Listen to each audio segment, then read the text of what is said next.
오늘은 발달장애 자녀의 행동 문제에 대해서 강의를 하게 될 강사 양준우라고 합니다.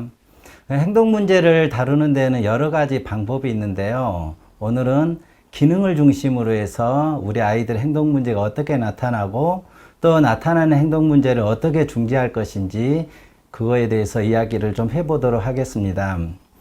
우리 아이들의 행동 문제는 부모님들의 양육 스트레스의 큰 요인이 되고 있고 주변 사람들한테 부정적인 인식을 줘서 당사자의 심리적인 위축을 주기도 하고 사회생활에 어려움을 초래하기도 합니다.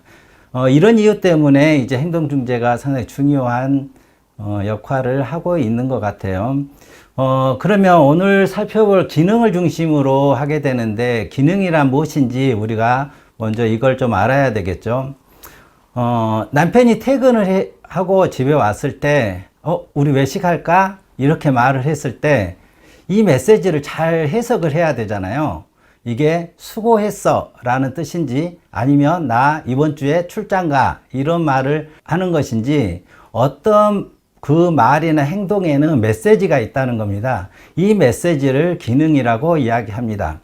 발달장애 자녀가 이제 머리를 이렇게 치는 행동을 할 때 단순히 머리를 친다 이렇게 보지 않고 여기에는 어떤 메시지가 있는데요. 엄마 나 좀 봐줘 라는 이제 이런 메시지가 있을 수도 있고 엄마 나 이상한 느낌이 들어 이런 메시지가 있을 수 있거든요. 어떤 메시지를 가지고 있는지를 잘 봐야 아이의 행동 문제를 어떻게 중지할 것인지 알 수가 있겠죠. 그래서 어떤 행동에 대해서 기능을 잘 파악하는 것은 중요한 문제입니다. 그런데 우리가 행동 문제를 중지할 때 사실 이제 부모님들이 많은 어려움을 가지고 있거든요. 그래서 만약에 이제 환경에 영향이 있다라고 했을 때 그 환경에 따라서 내가 적절하게 중지하는 게 어렵죠. 예를 들면 이제 무시라는 걸 통해서 아이들의 그 행동 문제를 중지하려고 하는데 아파트라는 환경이 놓이게 되면은 쉽지가 않거든요. 아이가 이제 머리를 치는 행동을 했을 때 치든지 말든지 놔두자 무시하자 이렇게 정했는데 만약에 아이가 이제 머리를 쳐도 엄마가 반응이 없게 되면 아이가 이제 팔짝팔짝 뛰겠죠. 그러면 아래층에서 쫓아온단 말이죠. 그러면은 아이의 행동에 대해서 무시하는 방법을 쓴다는 게 쉽지가 않거든요. 또 상황도 영향을 받습니다. 등교 시간이 다 되었는데 아이가 이제 밥 달라고 하는 거예요. 당장 지금 학교에 가야 되는데 그러면 아이가 이제 뭔가를 학교에 가는 거에 대해서 회피하는 거잖아요. 그럴 때 그래 그냥 무조건 이제 무시하고 가자 이렇게 했는데 아이가 밥 달라고 계속 소리를 친다면 그 자체를 무시하기가 힘든 상황이 되기도 하고요. 또 부모의 성격도 상당히 영향을 미칩니다. 엄마가 이제 힘의 에너지를 사용하는 성격이라면 아이가 이제 고집을 피우는 상황을 그대로 이렇게 거리를 두고 지켜보는 게 힘들죠. 그러면은 당장 아이의 손을 끌게 될 거고, 그러면 아이는 또다시 그 엄마와 관계에서 이제까지 써왔던 방식, 들어눕는다든가, 머리를 친다든가, 소리를 지른다든가, 이런 행동으로 확장해서 나타나기 때문에 또 부모의 성격에 따라서 어떤 행동 문제를 중지하는데, 일관성 있게 중지하는데 힘들다라는 뜻입니다. 그리고 무엇보다 중요한 것은 장애의 특성에 따라서 다르거든요. 아까 제가 기능을 설명을 할 때 남편이 그동안 이제까지 외식하자 이런 말 한마디 해본 적이 없거든요. 그런데 어느 날 갑자기 외식하자고 그랬을 때 이상하잖아요. 남편이 원래 그럴 사람이 아닌데 그럴 때 그 안에는 메시지가 있는 것처럼 우리 아이들도 지적이냐 자폐성장이냐 이런 특성에 따라서 달리 나타납니다. 제가 기억나는 것 중에 하나 이야기를 좀 사례를 이야기하자면 초등학교 5학년인 남자아이가 이제 치료를 받으러 오는데 마을버스에서 내리게 되면 그 네 번째 가로수에서 오줌을 싸는 애가 있었어요. 엄마는 왜 이럴까? 그리고 마을버스 내릴 때 미리 경고도 하죠. 너 오줌 싸면 너 혼나? 그러니까 아이는 예 라고 대답을 했거든요. 하지만 마을버스 내리자마자 쏜살같이 달려가서 그 네 번째 가로수에서 또 오줌을 싸는 거예요. 그러니까 엄마 입장에서는 다 알면서 이런 행동을 한다. 그래서 너 왜 다 알면서 엄마를 놀리려고 이래? 이렇게 혼을 내게 됐을 때 아이는 또 잘못했습니다. 이렇게 빌거든요. 하지만 또 그 다음에 또 여기 치료실을 올 때 또 네 번째 가로수에 가서 오줌을 싸게 됩니다. 자폐적 특성을 이해하면 좀 더 그 부분을 슬기롭게 중재할 수가 있거든요. 아이가 네 번째 가로수에서만 오줌을 싼다는 것은 자폐성이잖아요. 그러면 네 번째 가로수는 그냥 평범한 가로수가 아니에요. 그 가로수는 이 아이의 하나의 세계이거든요. 아이가 가지고 있는 세계인데, 그러면 그 세계를 자기가 완성하는 방식이 오줌을 싸는 거예요. 그러면 만약에 이걸 자폐 특성을 알고 있다면 엄마가 먼저 가서 그 가로수에 서 있게 되면 이 아이는 자기 세계에 침입자가 생긴 거잖아요. 그러면 그 침입자가 있는 상태에서는 절대 오줌을 안 싼다는 거예요. 그 가로수에 어떤 자기 환경이 만들어졌을 때만 오줌을 싸게 되거든요. 엄마가 이제 거기 침입자로 들어가 있게 되면 아이는 어떻게든지 힘을 써서 엄마를 이제 밀어내려고 하겠죠. 이럴 때 엄마가 나무를 끌어안고 나는 엄마는 여기 있을 거야, 이런 것들을 보인다면 아이는 오줌을 싸지 않고 그 자리를 뜨게 될 겁니다. 이렇게 몇 번 반복을 하게 되면 아이는 이제 그 나무가 자기 세계에서 멀어지게 되고, 그럼 멀어지게 되면은 결국은 이제 오줌을 싸는 행동을 하지 않거든요. 이런 것처럼 어떤 아이의 특성을 이해를 하면 그 아이의 특성에 맞는 중재 방법을 선택할 수도 있습니다. 이렇게 이제 부모 교육을 하는 이유도 사실은 이제 이런 거, 이제 모르는 것을 알려주는 데 목적이 있는 거거든요.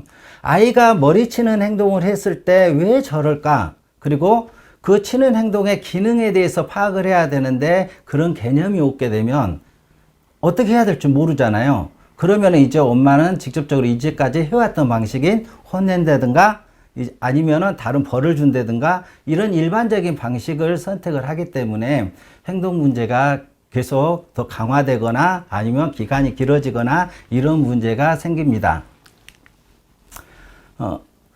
행동 문제들은 이제 어떤 것들이 있을까? 우리 이제까지 그 아이들을 키우면서 우리 아이는 이런 행동 문제가 있어요 라고 말들을 하잖아요. 사실 우리 일반 사람들도 이런 다 행동 문제는 다 가지고 있습니다. 예를 들면 남편을 예를 들자면 이제 술을 먹고 이제 다음부터는 술을 안 먹겠다. 너무 힘들고 그리고 늦게 들어오면 아내한테 혼나니까 잔소리 들어야 되니까 안 해야 되겠다 하는데 한 3일 정도 지나면 다시 그 행동을 다시 하거든요. 술 먹고 늦게 들어오잖아요. 이런 것처럼 어떤 사람한테는 특정한 행동들이 있는데 그 행동들을 어떻게 하면 긍정적인 방식으로 중재를 할까 이런 고민을 하게 되잖아요. 마찬가지로 우리 발달장애 아이들의 어떤 행동 문제도 일시적으로 한번 일어나는 거 가지고는 크게 문제 삼지 않거든요. 근데 어떤 특정한 행동이 계속 반복이 된다든가 아니면 남한테 피해를 준다든가 이러면은 이제 뭔가 중재가 들어가야 하거든요. 그래서 처음에 이제 그 아이들이 가장 이제 행동 문제가 많이 되고 또 행동 문제를 다룰 때 가장 우선순위가 그 위험한 행동을 할 때거든요. 뭐 물거나 때리거나 자해를 하거나 이런 거. 그리고 또 뭐 남을 방해하는 행동. 그리고 자기 몸을 흔들거나 중얼거리거나 특히 같은 말을 반복하는 거. 이걸 이렇게 옆에서 듣고 있으면 짜증이 나잖아요. 왜 저걸 계속 할까? 시끄럽게 저럴까? 그럴 때 저건 좀 고쳐야 되겠다. 이럴 때 우리가 중재에 들어가게 됩니다. 발달장애 자녀를 가지고 있는 우리 자녀들이 왜 이런 행동 문제가 일어날까요? 오늘 우리가 이야기하고자 하는 주제가 이겁니다. 행동 문제를 우리 아이들이 일으키는 이유는 이제 총 5가지로 정리를 했거든요. 관심을 끌기 위해서, 또 뭔가 또 하기 싫어서, 뭔가를 얻기 위해서, 또 자극이 필요해서, 그리고 교과서에는 보통 일반적으로 나와 있지 않는데 제가 심리 치료를 좀 하고 있는 입장이기 때문에 심리적으로 불안하기 때문에 나타나는 것들이 많이 있더라고요. 그래서 오늘은 이 부분까지도 제가 추가해서 이야기를 하고자 합니다. 사실 아이들이 어떤 행동 문제를 할 때 정확하게 관심을 끌려고 하는 건지, 뭔가 하기 싫어서 회피하려고 하는 건지, 아니면 뭔가를 얻기 위해서 하려고 하는 건지, 아니면 자기를 뭔가 조절하기 위해서 어떤 자극이 필요해서 이렇게 한다든지, 아니면 같은 말을 반복하든지 어떤 이런 행동들을 하게 되거든요. 또 아니면 심리적으로 불안해서 갑자기 어떤 화를 내는지, 아니면은 또 어떤 충동적으로 동생을 미는 행동을 한다든지 이런 행동을 하거든요. 그래서 우리가 기능을 잘 파악을 하면 좀 더 쉽게 중재 방법을 찾을 수가 있습니다. 관심 끌기에 대해서 먼저 알아보도록 하겠습니다. 관심 끌기는 주로 함께 할 수 없다고 인식할 때 어느 정도 지능이 좀 있어요. 경험을 통해서 엄마가 지금 함께 할 수 없다라고 알게 된 거예요. 이 정도만 인식이 돼도 어느 장애 정도가 좀 가벼운 아이이겠죠. 이런 아이들은 이제 관심을 끌기 위해서 뭔가 작전을 짠단 말이죠. 또 엄마가 나 아닌 다른 사람하고 이야기하고 있을 때 이걸 견디는 게 또 어렵습니다. 또 같은 장소에 엄마가 없을 때, 또 뭔가 같이 놀아야 되는데 엄마가 같이 놀 수가 없는 상황인 거예요. 이럴 때 또 관심을 끌기 위해서 행동을 합니다. 나 아닌 다른 사람한테 그 엄마가 관심을 주게 되면 이제 좀 질투심이 자극되거든요.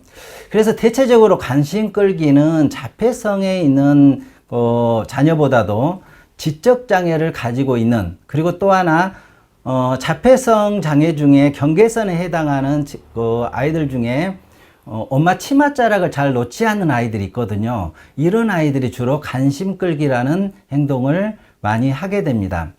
사례를 한번 보도록 하겠습니다. 이 사례를 보면 이번에는 다빈이 이야기거든요. 이게 실제 이제 제가 상담에서 있었던 친구 이야기인데, 이 친구 사례를 보면 아이들이 관심을 끌기 위해서 이런 방법을 쓰는구나 좀 이해하시는 게 쉬울 것 같아요. 엄마가 동네 친구인 수희 엄마랑 통화를 하고 있어요.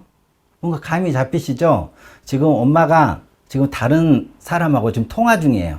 그런데 다른 사람도 아니고 이제 그 동네 친구고 아마 친한가 봐요. 그럼 아이는 이미 전화를 하고 있을 때 감이 옵니다.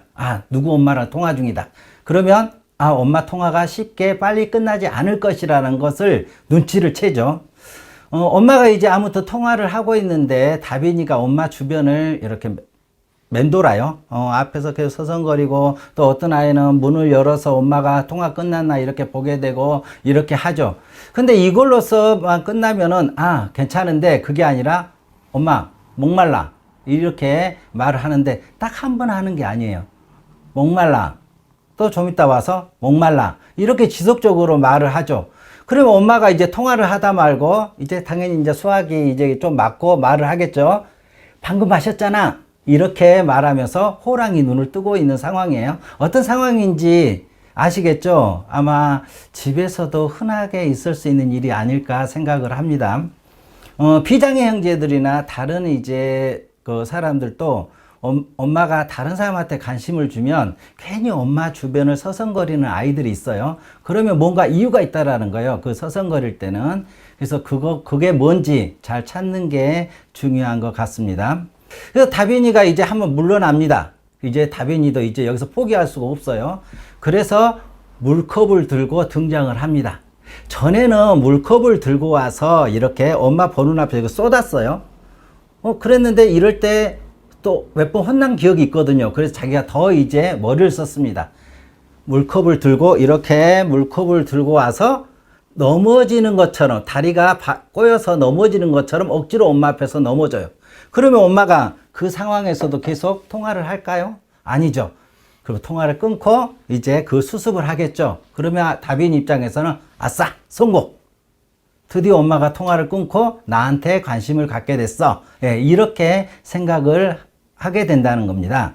자, 이렇게 다빈이가 이런 행동을 할 때, 그러면 왜 이런 행동을 하는지를 알아야 되잖아요. 그래서 다빈이는 관심을 얻으려는 목적을 가지고 이제 그런 행동을 하게 되는데, 다빈이한테는 또 특별한 다른 심리적 기저가 있었습니다. 뭐냐면 유기불안이 심한 아이였어요.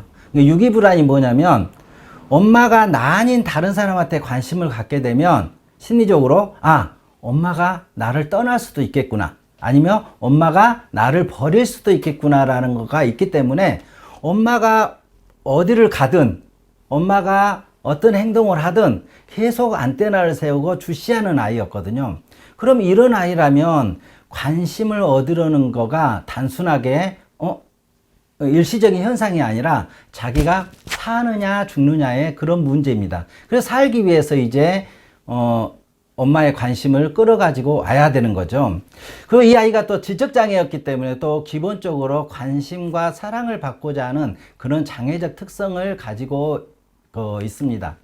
그래서 이런 아이라면 이제 우리가 행동을 중지할 때 행동이 일어나는 순간이 있고 행동이 일어나기 전이 있고 행동이 일어났을 때 엄마가 그 다음에 대처를 어떻게 하느냐, 이렇게 세 단계가 있거든요. 그리고 행동 중지를 할 때 행동이 일어나기 전을 조작하는 거가 있고 행동이 일어났을 때 그 다음에 어떻게 대처하느냐, 이 두 가지 방식이 크게 있거든요. 먼저 아이가 다빈이는 엄마가 전화를 통화하게 되면 이런 행동을 하게 될 거라는 것을 엄마는 다 알고 있습니다. 충분히 예측 가능하잖아요. 그럴 때 엄마가 먼저 다빈이의 마음을 알아서 먼저 안아준다든가, 엄마가 좀 몇 분 동안 통화를 하고 그 다음에 너랑 놀아줄게 라고 미리 말을 해준다면 아마 다빈이가 그렇게 불안해하지 않을 수도 있습니다. 물론 그렇게 말을 했는데도 또 그런 행동이 나타날 수도 있어요. 그래서 엄마가 작심을 합니다. 그래, 이 행동은 어떻게든지 고쳐야 되겠다, 이렇게 마음을 먹었다면 아이가 그렇게 행동을 할 때 목말라 아니면 물을 엎질러 이런 거가 나타났을 때 아예 처음부터 끝까지 무시하는 겁니다. 하지 말라고 눈짓을 주거나 아니면 호랑이 눈을 뜨거나 뭐라고 혼내거나 이런 것도 다빈이는 아싸 성공을 한 거거든요. 왜? 그때만큼이라도 엄마가 나와 눈맞춤을 해주는 거잖아요. 그러면은 그 행동이 고쳐지지가 않거든요.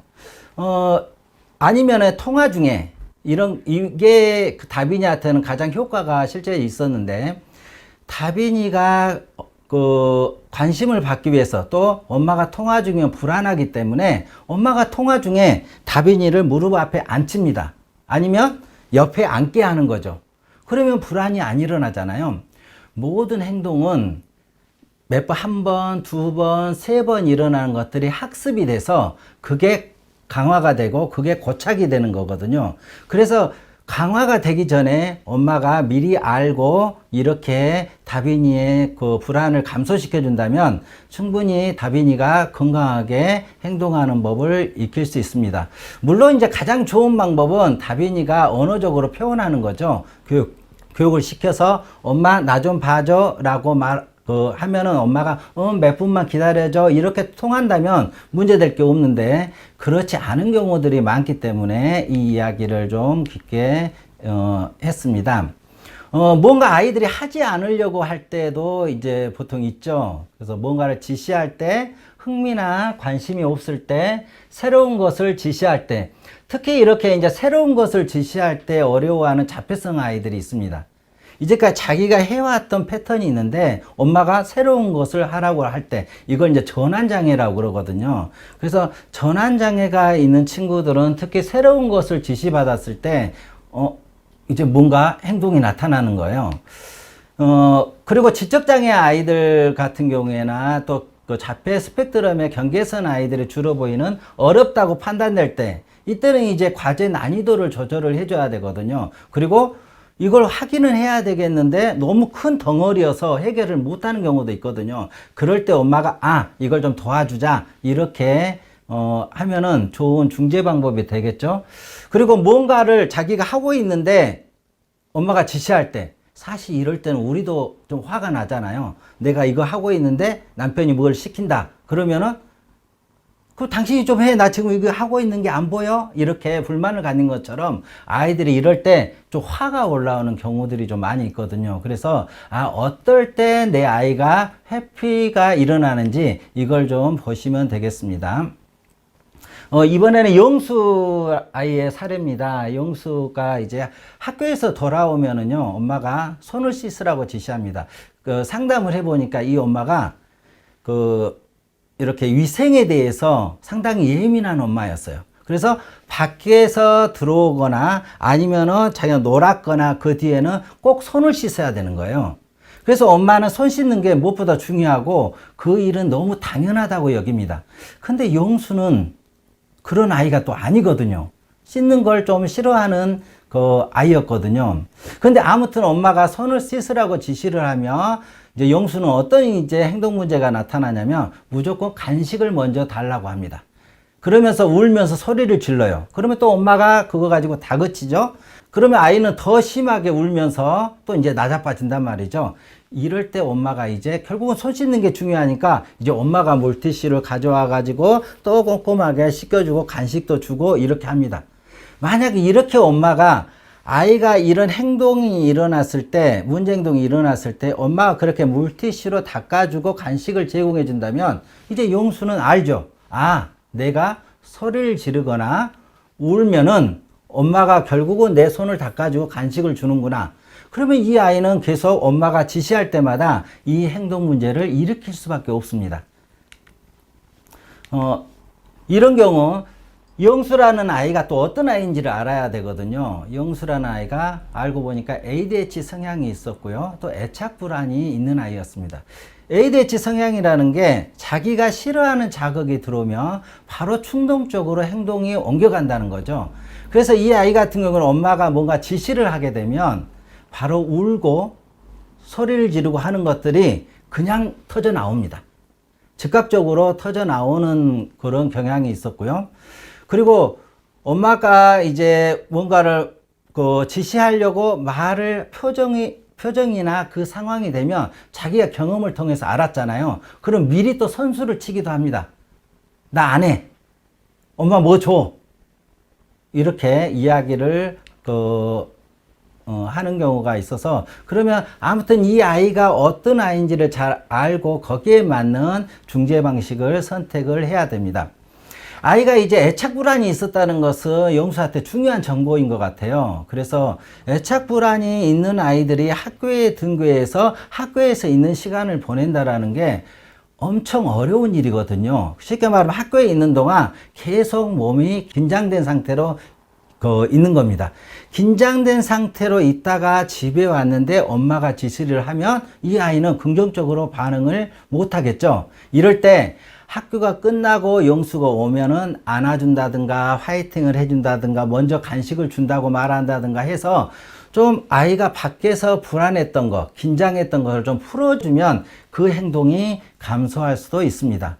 물론 이제 엄마가 강하게 마음 먹고 그래 그렇게 하든지 말든지 울든지 말든지 이렇게 무시하는 방법도 있습니다. 이러려면 이제 엄마가 아주 단단해야 되겠죠.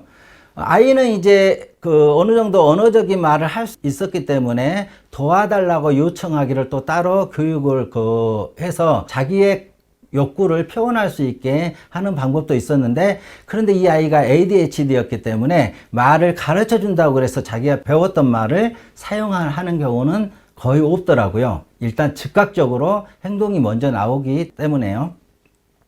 그래서 아이가 아무튼 어떻게 해서든지 아이가 손을 씻고 나면 칭찬과 함께 간식 주기를 하는 방법. 그러니까 문제 행동이 일어났을 때 그 이후에 엄마가 이 방법을 통해서 사용을 하게 되면 아이가 내가 칭찬하고 또 간식도 얻을 수 있기 때문에 이 행동을 좀 그냥 넘어갈 수도 있는 문제거든요. 이런 부분이 있는데 그런데 여기서 가장 중요한 것은 사실 엄마의 언어적 습관이에요. 아이가 지시를 하면은 그렇게 소리를 지르고 운다는 거 뻔히 알잖아요. 그런데도 엄마가 지시적 언어를 바꾸지 않는다면 이 아이의 행동은 중지하기가 어렵습니다. 우리 아이들이 얻기 위해서도 행동을 하는데 뭔가를 갖고 싶을 때 저게 장난감이 있네? 그러면 그걸 갖고 싶은데 그 장난감을 동생이 가지고 있는 거예요? 그럼 가서 동생 밀어야죠. 예. 그리고 자기가 갖고 있는 것을 빼앗겼을 때 당연히 이럴 때도 이제 행동 문제가 일어나겠죠. 그리고 얻지 못할 때 그리고 얻을 수 없다고 판단될 때 이건 경험에 의해서 자기가 아는 거예요. 누군가 갖고 있을 때 이럴 때도 이제 행동 문제가 일어납니다.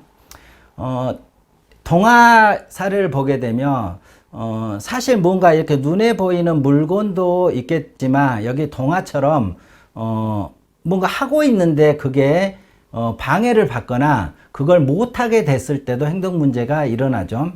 컴퓨터 앞에 앉아서 한참 유튜브를 보고 있어요.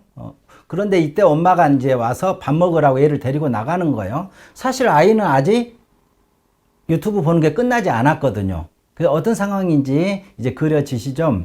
이때 끌려 나온 동화가 이제 밥알을 이렇게 하나, 둘 고르듯이 이제 먹고 있는 거예요. 근데 얘가 되게 영리한 아이예요. 이미 동화는 엄마가 어떻게 하면 화가 나는지를 빤히 알고 있어요. 근데 이 엄마의 또 특성이 뭔가를 느릿느릿 행동을 하게 되는 그 꼴을 못 보는 엄마예요. 그래서 동화는 당연히 그 방법을 쓰겠죠. 그래서 밥을 천천히 먹었더니 이제 엄마가 한 소리 하죠. 당장 일어나! 이렇게. 그러면 이제 동화는 아싸! 하고 기분 좋게 다시 방으로 가서 컴퓨터를 킨다는 거죠. 그래서 어떻게 하면 이 아이가 밥을 잘 먹을 수 있을까? 사실 이것도 엄마로서는 큰 고민이거든요. 그래서 이것을 어떻게 중지할 거냐? 이러면 아까도 이야기했지만 이제 어떤 문제 행동이 일어나면 그 전 상황이 있잖아요. 그 전 상황을 중지하는 방법 우리가 꼭 생각을 해야 됩니다. 그래서 아이가 이제 어떤 문제 행동을 하기 전에 이 아이는 컴퓨터를 중간에 하다가 하면은 밥을 제대로 안 먹지, 이런 거 충분히 엄마가 예측할 수 있기 때문에 좀 더 그것을 충분히 그 컴퓨터를 한 후에 식사를 하게 하는 방법이 있는데, 근데 여기서 또 엄마의 성격이 또 좌우됩니다. 다른 경우의 엄마인데 그 엄마 같은 경우에는 식구들이 밥을 먹을 때 다 같이 먹어야 된다는 신념이 아주 강하신 분이에요. 그러니까 따로 아이가 늦게 먹는다, 이거 용납이 안 됩니다.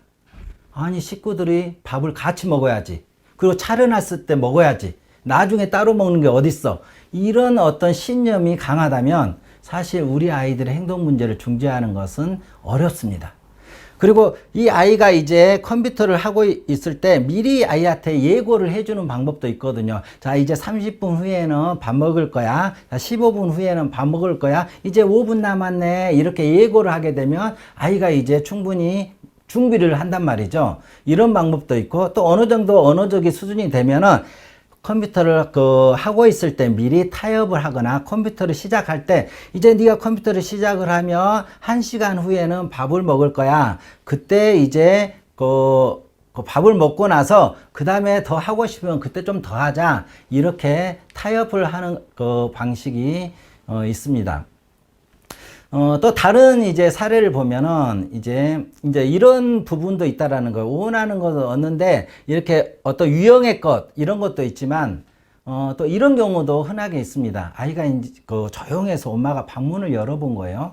그랬더니 아이가 침대에 누워 있더니 갑자기 엄마하고 눈을 마주치는 순간 짜증을 내면서 우는 소리를 낸 거예요. 엄마로서는 왜 이럴까? 아무 이유도 없는데, 나는 다만 들어갔을 뿐인데 왜 이 아이가 울까? 또 이런 경우도 있고, 아이가 이제 신문지를 이렇게 쫙 찢어가지고 그거 가지고 이렇게 흔들면서 놀고 있었어요. 근데 그때 엄마가 방에 들어온 거예요. 그랬더니 아이가 이제 짜증을 내면서 우는 소리를 내는 거예요. 이것도 마찬가지로 엄마로서는 이유를 모르겠는 거예요. 뭔가 내가 야단을 친 것도 아니고 특별한 어떤 상황이 있었던 것도 아닌데 왜 이렇게 울고 소리를 내는지를 이제 알 수가 없는 거예요. 사실 근데 이 아이 입장에서도 뭔가를 방해받은 거거든요. 이 아이가 원하는 것은 조용한 시간, 혼자서 이렇게 뭔가를 흔들면서 이렇게 놀고 있는 거, 아니면 자기작을 즐기고 있는 거, 이게 필요했었는데 이것을 잃을까봐, 이것을 방해받을까봐, 그러면 이제 행동 문제가 일어난다는 거죠. 그럴 때는 아이는 이때 경험을 통해서 아는 겁니다. 엄마가 이런 상황에 들어오면 이제 뭔가 나를 불러낸다든가 또 아니면은 뭘 못하게 한다든가 이런 것들을 경험을 통해서 알기 때문에 엄마와 눈이 마주치는 순간 이제 그런 행동을 보입니다. 이럴 때 가장 중요한 것은 뭐냐면은 아이가 엄마가 들어와도 안전하다, 이 경험을 해야 되거든요. 이건 계속 엄마가 들어올 때마다 아이가 우는 행동이 일어나면 안 되잖아요. 그러면 아이가 안전을 경험하기 위해서 어떤 방법을 주로 쓰느냐면, 아이가 이제 조용히 있다가 엄마가 들어오니까 울어요. 그럴 때 엄마가 바로 문 닫고 나가시면 아이는 계속 이제 그 엄마가 들어올 때마다 자기가 방해받았다고 생각을 하고 그 행동이 일어나니 엄마가 이제 거기서 눕는 겁니다. 자는 척. 나는 지금 엄마는 여기서 그냥 누워 있을 거야. 네가 하는 흔드는 행동이든 조용한 행동이든 그걸 엄마는 방해하지 않을 거야 라는 것을 이제 교육하는 거예요. 아니면 엄마가 이제 들어와서 방을 정리하는 겁니다.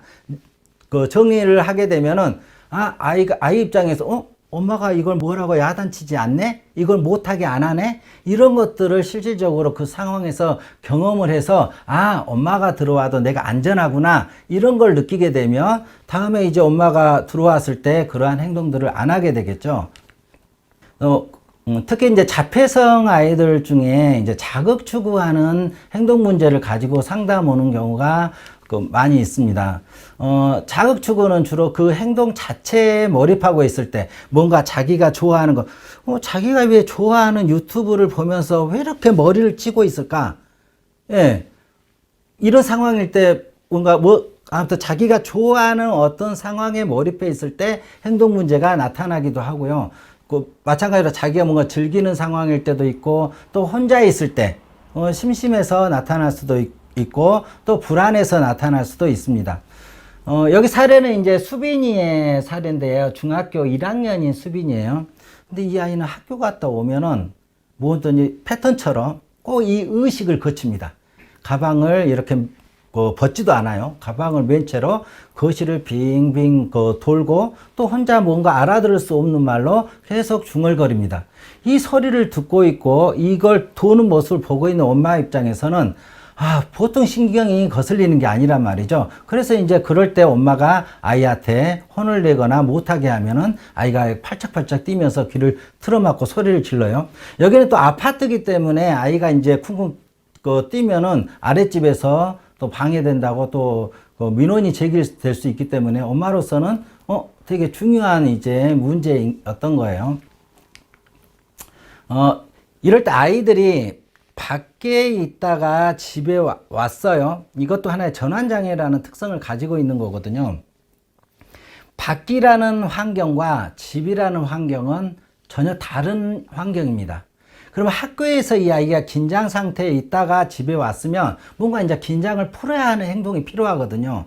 이럴 때 이제 자폐성 장애나 자폐 스펙트럼 아이들 같은 경우에는 이런 자극 추구를 당연히 하게 됩니다. 그래서 그 자극 추구하는 방식은 다 여러 가지죠. 어떤 아이들은 머리를 치거나 어떤 아이는 계속 같은 말을 반복하거나 어떤 아이들은 이렇게 손을 까딱거리고 이렇게 하거나 아니면 뭔가를 흔들거나 이런 걸 통해서 자기를 조절하고 있는데 엄마가 그것도 모르고 너 그만해 이렇게 한다면 아이는 긴장을 풀 수 있는 방법이 없잖아요. 그랬을 때 아이가 이제 화를 내거나 아니면 심리적으로 위축이 되거나 이런 일이 생깁니다.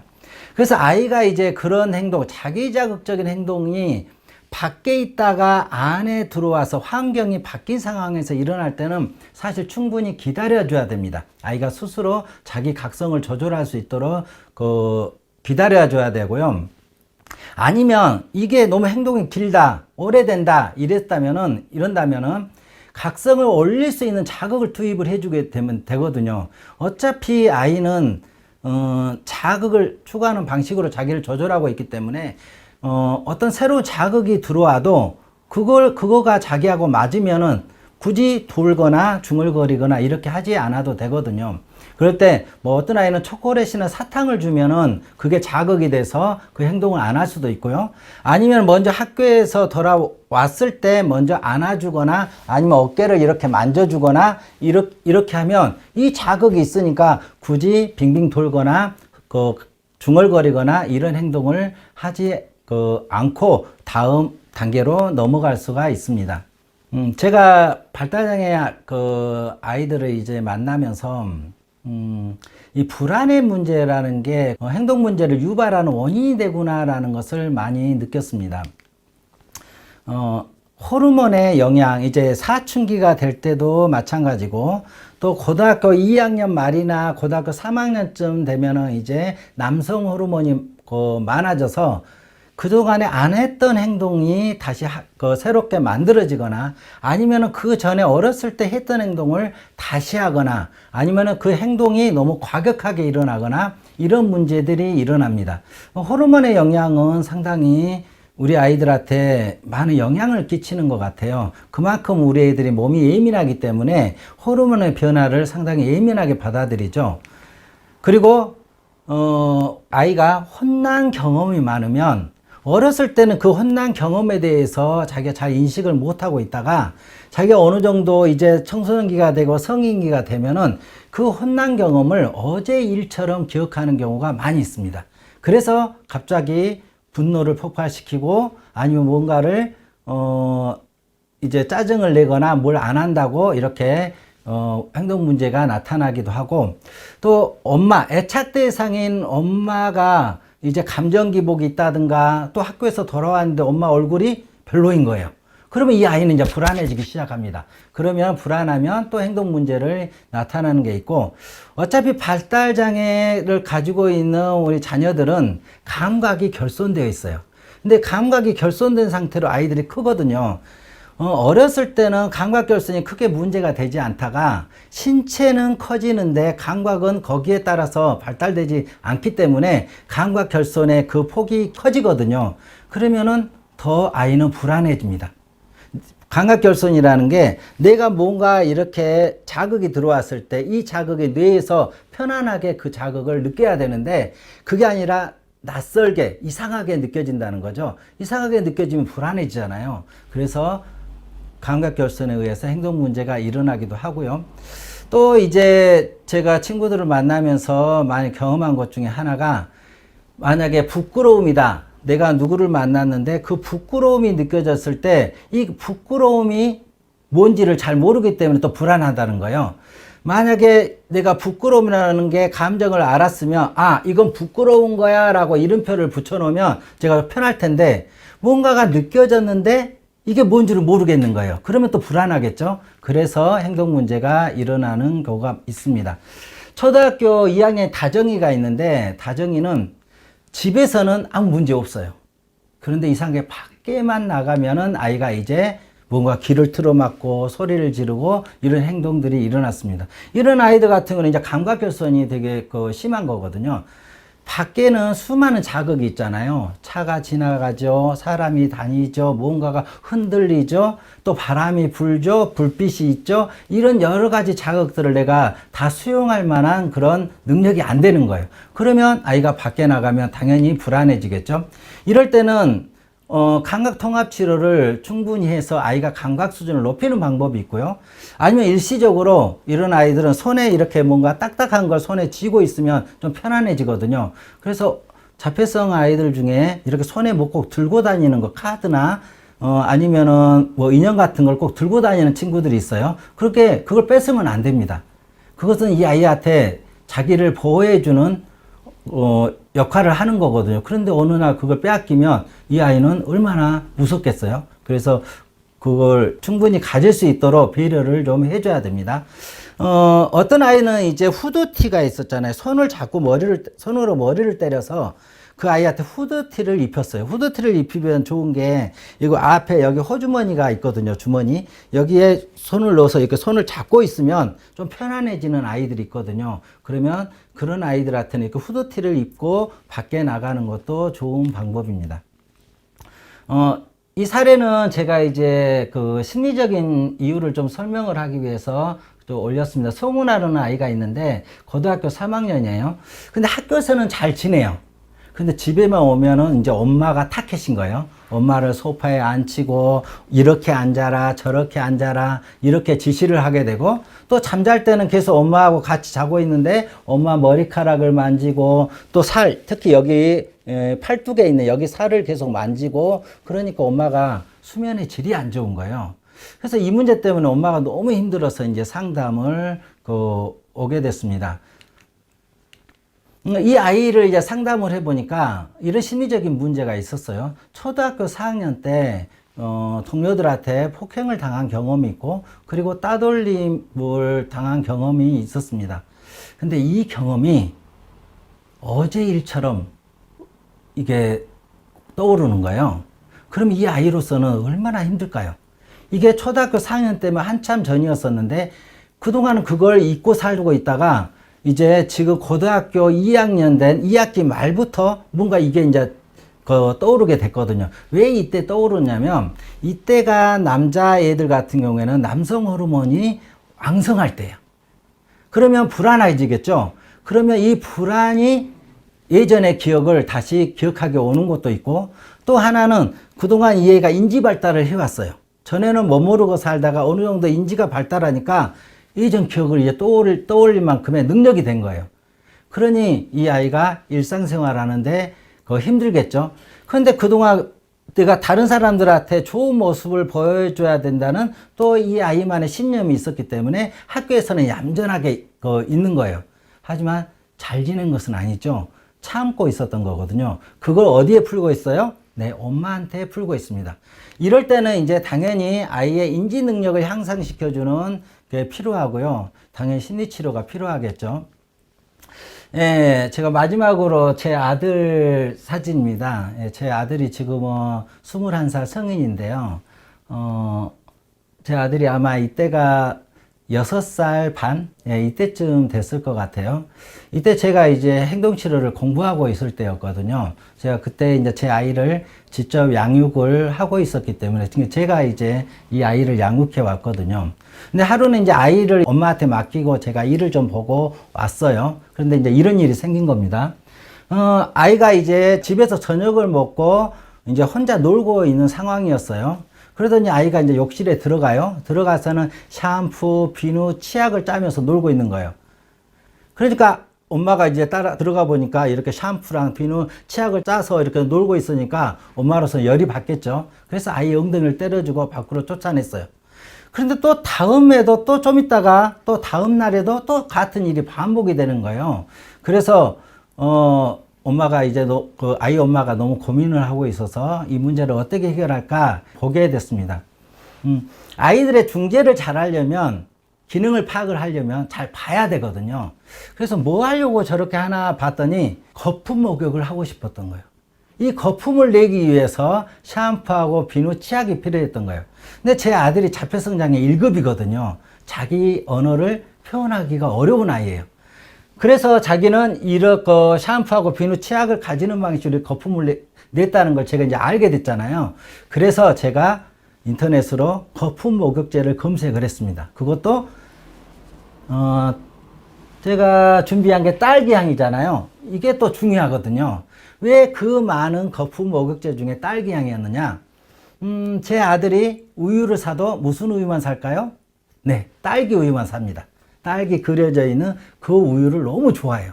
그래서 거품 목욕제도 딸기 그림이 그려져 있는 그 목욕제를 사줬더니 이 아이가 너무 좋아하는 거예요. 자, 비누나 치약이나 샴푸를 짤 때보다도 훨씬 더 거품이 잘 나고 향기도 좋고 자기가 좋아하는 딸기 그림이 있는데 굳이 비누하고 치약을 짤까요? 아니요. 거품 목욕제를 쓰겠죠. 그래서 이 문제가 해결이 됐습니다. 마치 이런 것처럼 아이가 어떤 행동을 했을 때 뭔가 이걸 수정하고 싶을 때는 왜 이런 행동이 일어나는지 그 기능을 잘 봐서 중재를 하면 좋을 것 같습니다. 우리가 이렇게 행동 문제를 중재를 할 때 몇 가지 이제 고려사항이 있는데요. 이건 분명하게 좀 알아둘 필요가 있을 것 같습니다. 행동 문제를 중재할 때 같은 장애라고 그래서 중재 방식이 같은 게 아닙니다. 아이들마다 다르고요. 환경마다 다르고요. 어떻게 성장해 왔는지 그 성장 배경에 따라서도 다릅니다. 또 같은 행동이라고 그래서 같은 머리치기라고 그래서 중재 방식이 다 같은 것도 아닙니다. 또 이렇게 중재 방식이 다르기 때문에 이렇게도 해보고 저렇게도 해봐서 가장 효과적인 방법을 찾는 게 중요합니다. 이렇게 말하면 아니 중재 방식을 배울 필요가 뭐가 있나요? 이렇게 하는데 처음에 제가 이야기했던 것처럼 아이들의 행동은 다 다르게 나타나고, 그리고 그 행동을 가지고 있는 기능이 다 다르기 때문에 우리가 아이가 정확하게 말해주지 않는 이상은 정확하게 기능을 파악하기 어렵거든요. 그래서 우리가 다 사실은 짐작을 하는 거잖아요. 그 짐작한 것을 통해서 우리는 어떤 중재 방식을 찾는 거거든요. 그래서 가장 효과적인 방법을 찾는 거고요. 그렇기 때문에 사실 완전한 중재가 없습니다. 물론 이제 어떤 가장 효과적인 방법을 찾는 것도 중요하고, 그렇게 해서 방법을 찾았어요. 이 초등학교 때까지는 이 방식이 효과적이었는데 중학생이 되니까는 그 방법이 무용지물인 거예요. 예를 들면 아이가 이렇게 치는 행동을 했을 때 무시를 했단 말이죠. 근데 그때 초등학교 때는 괜찮았어요. 효과적이었어요. 근데 중고등학교 됐을 때 이렇게 했을 때 무시를 했더니 이 아이가 점점 이게 강화가 돼서 자기 자해 행동, 이 턱까지 치는 자해 행동으로 더 강화되는 경우도 많이 있거든요. 그래서 중재 방식이 이렇게 완전하지 않습니다. 그래서 아이의 성장 과정에 따라서 중재 방식을 새로 찾아야 되고, 또 거기에 맞게 또 중재를 해줘야 됩니다. 그리고 중재는 부모가 중재를 하는 거지만 사실은 아이의 행동 문제를 중재하는 거잖아요. 그렇기 때문에 언제나 아이 입장에서 중재 방안을 찾아야 하고요. 중재 시 사실 가장 중요한 것은 그 부모님의 건강성이에요. 아무리 좋은 중재 방식을 가지고 있어도요, 엄마가 우울하거나 엄마가 감정 기복이 있거나 엄마가 뭔가 짜증을 잘 내거나 이러면은 아무리 좋은 중재 방식을 가졌더라도 그게 적절하게 사용하기는 어렵습니다. 마지막으로 이제 제 아들입니다. 제 아들의 최근 모습인데요. 이 아이를 이제 평생을 이제 저와 같이 살아야 되거든요. 그러면 이 아이도 이제 행동 문제가 많이 있었습니다. 어렸을 때부터 많은 행동 문제가 있었고, 그리고 행동 문제는 성장해 가면서 바뀌기도 했고, 또 어렸을 때 하는 행동이 지금도 나타나기도 합니다. 특히 제 아들 같은 경우는 이렇게 뭐 종이를 흔드는 이제 자기자극적 행동이 많이 있는데, 이 행동은 어렸을 때부터 지금 성기가 된 지금까지 합니다. 그런데 제가 이 흔드는 행동에 대해서 아직 수정하지 않았습니다. 왜냐하면 이건 남한테 피해를 주거나 누구를 방해하거나 이렇게 하지 않기 때문이고, 다만 이제 밖에 나갈 때는 그걸 주머니에 넣거나 아니면 가방에 넣거나 이렇게 다른 대체 행동을 가르쳤거든요. 그래서 이 아이와 이제 계속 살아야 되는데, 이 아이하고 잘 살려면 사실 이게 필요한 것 같아요. 우리가 이제 자녀를 사랑한다고 말을 하잖아요. 근데 아이의 행동의 문제에 대해서는 지적하고 고치려고 하는데, 내 행동에 대해서는 잘 관심을 갖지 않는 경우가 많이 있는 것 같아요.